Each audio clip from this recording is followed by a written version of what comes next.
Hi, I have done more traveling in the last couple of years than I have in the previous 10 or so. How does it impact my ketogenic practice?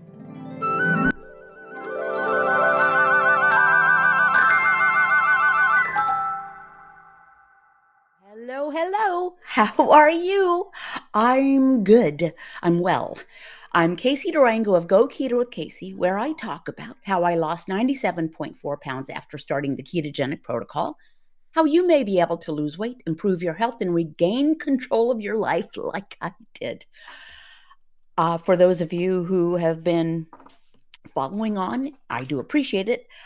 We're back home from our time in Colombia, South America. As a matter of fact, this time, exactly this time, 1 week ago, I was on the road between going to look at with a contractor who's working on another farm, a really cool place. I have to post a video about this place, this farm that we went. Really cool, and and now we're here. So first of all, Jack is right there waiting. So we picked Jack up from the vet. He had a good time. Well, he came back hale and hearty, and so you can say hey to Jack in the background. Thank you for all the well wishes, which I have received for travel. The travel was easy. It was a long day. I mean, going a long way, but seamless. And our best day of travel, I would say, returning from South America to North America. If you travel internationally, I highly recommend Global Entry. Game changer. All right, now, so the topic for today is how does travel impact me personally? And it does.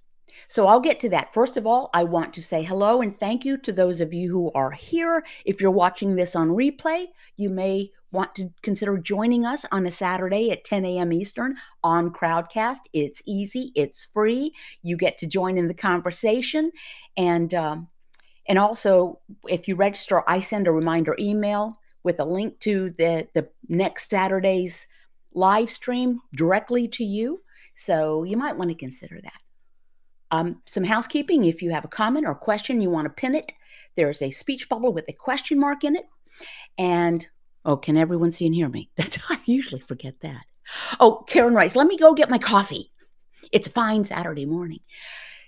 So, the ketogenic protocol, as I learned it and as I have practiced it for now 11 and a half years, are we at 11 and a half? Not quite. It'll be 11 and a half next month.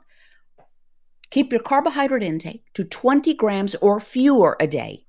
Total carbs, not net carbs. Net carbs just means more carbs. If it's not on page 4, link below, don't eat it. Don't eat if you're not hungry. Oh, that's the hardest part. Stop eating when you've had enough. Second hardest part. And then tied for third hardest part are be patient and persevere. I added those last two myself. And they are challenging because we are an impatient species as a rule. All right. So travel. I am impacted by travel. The first couple of times that I went to Colombia and enjoyed the food and the hospitality of my lovely mate's family, extended family, and just the the different restaurants and things and cooking for ourselves. And my husband does all the cooking when we're at the little farm, which is nice. Um, yeah, I ate more than I required, and I ate when I was not hungry because I really enjoyed it. Now, not crazy. Stayed in ketosis. I did. There is a particular food which I have shared a couple of times, and my patrons are probably sick of hearing about it. Starts with a P. So I enjoy eating patacones when I'm in Colombia. We, as a rule, don't. We could get the plantains here, but as a rule, we don't eat them. So I enjoy them, and I almost always eat more than I need because nobody really needs a patacone. But this last time, I didn't really. I was much more like, okay, I'm just not hungry. Instead of starting every morning at the farm, my husband presents me with a breakfast of 2 eggs and bacon and cheese and coffee. He made it for himself, and I said, "Nope, not hungry." Might go into the afternoon before I eat anything. Maybe we eat out. Maybe he cooks a little bit of food. Anyway, so this time, no, not so much. But the actual travel impacts me. And maybe some of you guys know this or have the same experience. One thing, charging through airports trying to get to your next gate. And why is it that every time we are returning in Miami, we always land at gate D5 and our connecting flight is always gate D60? It's every time. Anywho, so you have to, go through. This time we had plenty of time to lay over. We actually stopped, and it was in the evening. We stopped in and got a quadruply expensive airport meal, but we enjoyed it. It was the last day of our vacation. So that physicality can impact, but not in a good way. It's not like, oh, I'm burning calories. I tend towards water retention, even on a good day when I'm not traveling.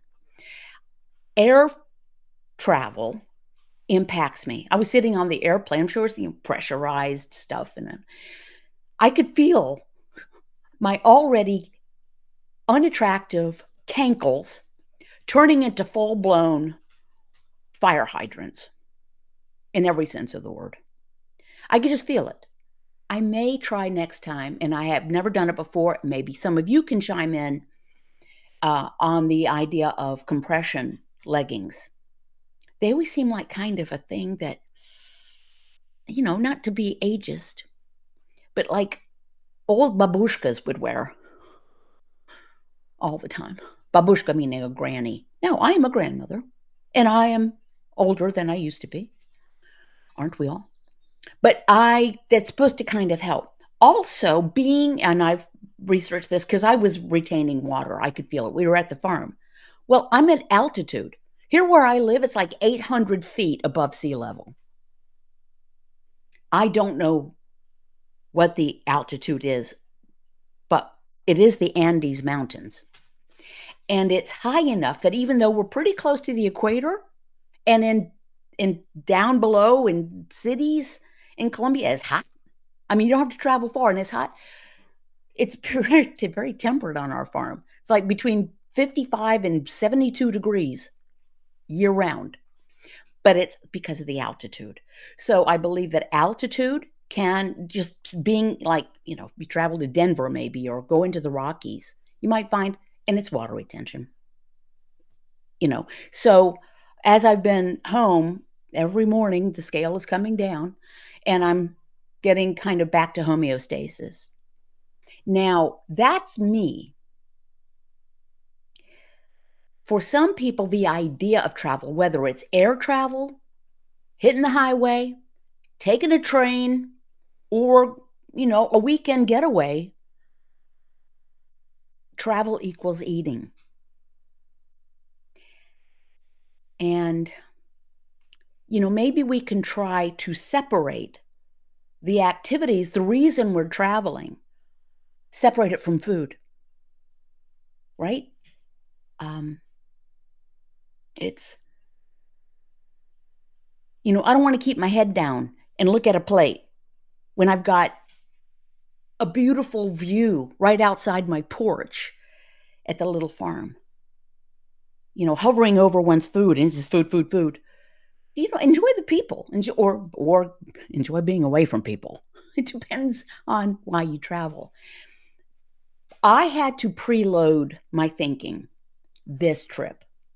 Say, okay, I know I love that meal. I love that food.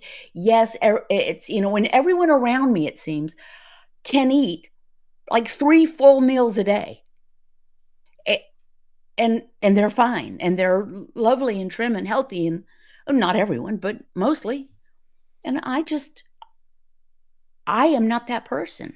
So I had to prepare myself for this. And I think this is what a lot of staying on the protocol means. Whether you're going to a wedding or a cruise, or you're going to a dinner party or a cocktail party, or your family's coming to your house to visit, or the weekend's coming, and that weekends are times when we don't always make the best decisions for ourselves. Preloading, prepare your brain. Accept the fact. I have to accept the fact that if I do air travel and I go to Colombia and I'm in the car, which is if stress can impact water retention, being in the car impacts me. I'm not driving. When I'm here, I do the driving because I'm a rotten passenger. I'm a nervous passenger. But I can't drive there. One thing, I don't have a driver's license. For other thing, our car is a stick, which I drove a stick years ago, but I certainly didn't drive a stick up mountain roads. Nope. So stress and bouncy. It's so bouncy in some places, getting from Apia, the pueblo, to our little farm, which is only 3 miles away, but takes about 20 minutes to drive because of the roads. It's so bouncy. My stupid smartwatch thought I got all my exercise in because I was literally bouncing up and down so much. So that might impact water. It was not food. It was not too much food. This I am confident. And it wasn't wrong food. But travel can impact. So what am I going to do? Not travel? Oh, I don't want the scale to read an extra 4 pounds, so I'm not going. No, I have to just accept that that's going to happen as long as I know I'm making correct decisions. And then if things will get back to normal. Years and years ago, y'all remember when Oprah lost all of that weight? She did it on OptiFast, and she had this big reveal. And then she had a trainer. I want to say Bob Green might have been his name. And she interviewed him on the show, and they worked together. And he was fit, young guy, very attractive. And he shared that he just knows for himself every holiday season, end of year holiday seasons, he puts on 10 pounds. And he just does. He's going to eat more than he usually does. He eats food he's not used to eating. But he, he knows himself, or knew then, I don't know what he's doing these days, that was okay. And he just accepted that fact. So for me, I have long ago accepted the fact that travel does not need to be about, oh my gosh, what am I going to do? I have a 2-hour layover. What am I going to do for food? It's okay. I'm not going to die. 2 hours is nothing. So we have to realize that we are not obligated to eat just because we're traveling. We have to embrace the fact that, maybe we're going to a place that has wonderful food. You can always make delicious choices that are not bread covered, potato covered, piled on top of rice. We always can do that. I don't care whether you're traveling to France, Greece, Italy, Spain, Colombia, North Carolina. It doesn't matter. We can always make choices. So that's how travel, I now recognize the physicality of travel makes me retain water. I can always tell by the way my rings feel. I thought my producer was contacting me. So that's my situation. Other people may have challenges that are more like, when am I going to eat? Or how am I going to make choices? We can always make choice. We were at a restaurant we tried for the first time in a town called Santuario. Not far from, as a matter of fact, you can see Santuario from Apia. But again, mountains, so it takes about 40 minutes to get there.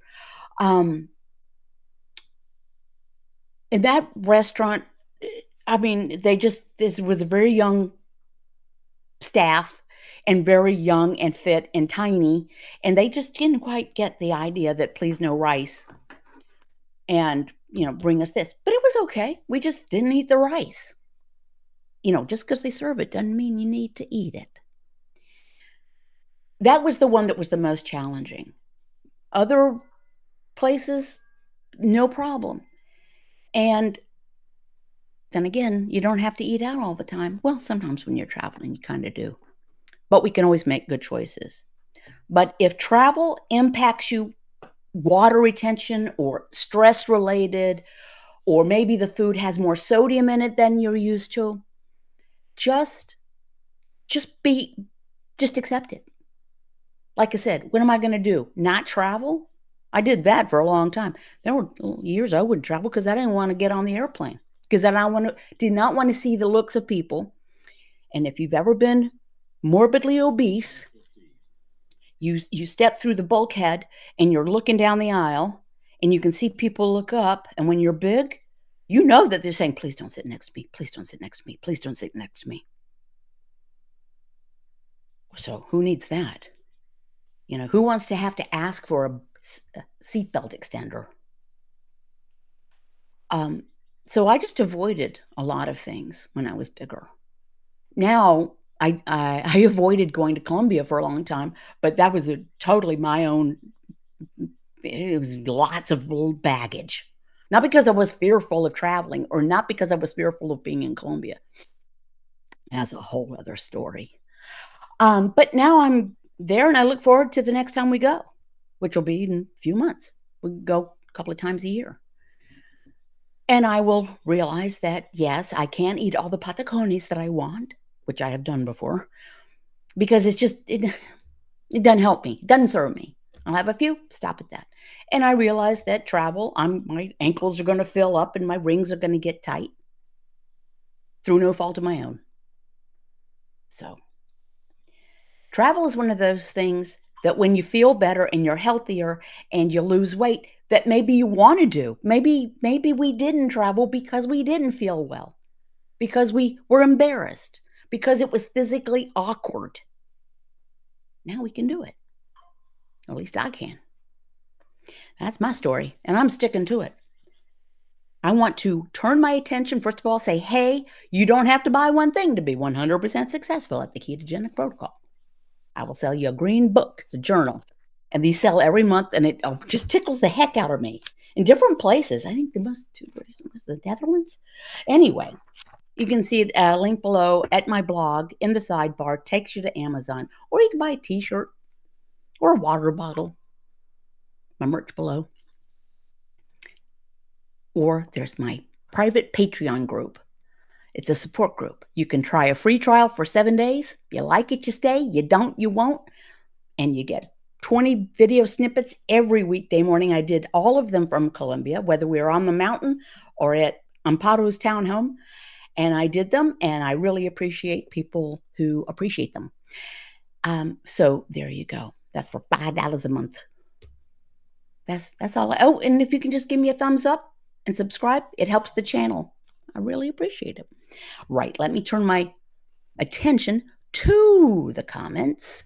And DH writes, glad you made it back to the state safely. I did. Colleen writes, good morning, all. Good to be here, Casey. And I'm glad it's good to be here. DH writes, they make modern looking compression socks now. Due to a leg injury, I'm required to wear compression socks when I travel. DH, do they help? Does it help with water retention or swelling? I guess it's meant for swelling. Colleen writes, does a fear of feeling or being hungry factor in? Yeah, a lot of people are afraid of, oh my God, what if I get hungry? So I asked Dr. Westman about that years ago. It was after one of the in-person Durham support group meetings. I would moderate those with him. And we always would stay afterwards and have a glass of wine, and he usually ate his dinner after that. And I asked, what is this? Because during the meeting, up came the question, what about travel? What if I get hungry? I said, why are people so afraid of being hungry? He said, oh, it's like a hunger flashback when you're a sugar burner. Because when you're hungry, when you're a sugar burner, it is different than when you're actually hungry when you're a fat burner. One is, your brain saying, get me more glucose, get me more glucose. Not saying just get me more food, get me more glucose, which means carbs. But when you're a fat burner, your brain is happy to function on ketone bodies or fat for fuel. And you could go hours and hours. On my way down, I actually had an issue where I hadn't eaten any food probably since noon on Monday. And my flight, I got to the airport about 5:30 on Tuesday morning. So I hadn't eaten for the rest of the day. I didn't eat the whole time there, and I didn't get to Pereira, Colombia until about 6, I think.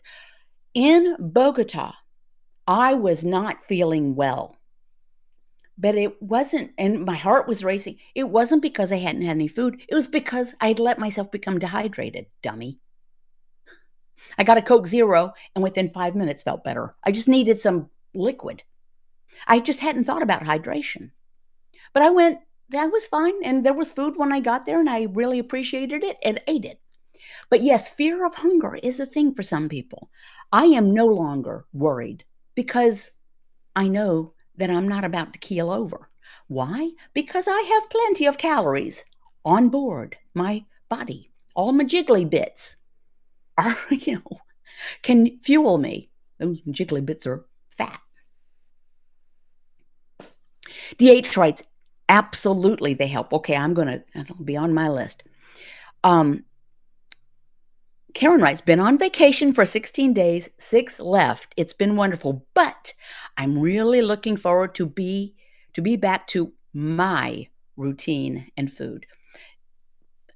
Yes, and I know where you are. And by the way, the mosquitoes, I was better prepared. This is all an experience thing. I was better prepared for life in Pereira, in the city. Mosquitoes not an issue. On the farm, issue. So now I've learned. But I'm going to try something, if you don't mind, Karen. There's a new feature. I didn't know that this was present message. I'm going to see if I click on that comment and see what happens.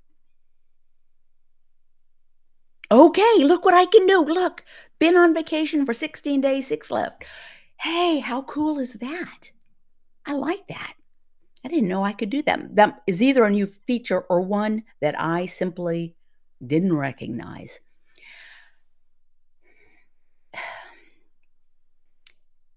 And yes, getting back to the familiar is nice. It's nice to go and see they're very different.